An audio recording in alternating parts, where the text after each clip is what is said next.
in squamous cell cancer esophagus, so CheckMate 648 obviously established new standard of care, but in fact there are a number of other phase 3 randomized trials which all reinforce the idea that by adding PD-1 antibody to chemotherapy significantly improve overall survival compared to chemotherapy alone. So recently we have Keynote 590, we also have an ASCO first study, we have another one called Orion 15, as well as Jupiter 06. So all of these studies all show very consistent, significant survival benefit if you add PD-1 antibody to chemotherapy. But of course in CheckMate 648, there is an additional option of chemotherapy-free Ipilimumab plus Nivolumab.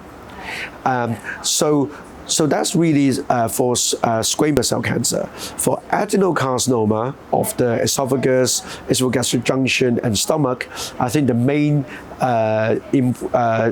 advance is, which is really from the CheckMate 649, where the addition of Nivolumab to chemotherapy significantly improve overall survival compared to chemotherapy alone.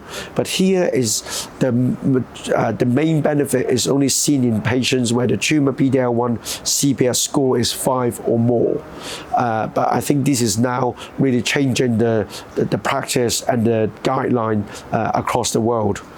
In the kind of adjuvant setting, that probably mainly come from the 577 study. Now, that is for tumor of the esophagus and esophageal junction, but they included both squamous cell and adenocarcinoma in that study.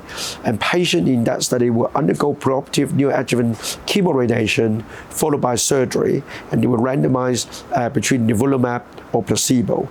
And Nivolumab significantly improved disease-free survival compared to placebo.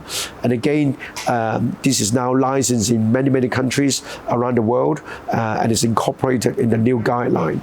But what we are very eagerly waiting from that study is the overall survival results, which is not yet reported, because we really like to see the overall survival benefit as well. But that's really using the strategy of preoperative chemoradiation.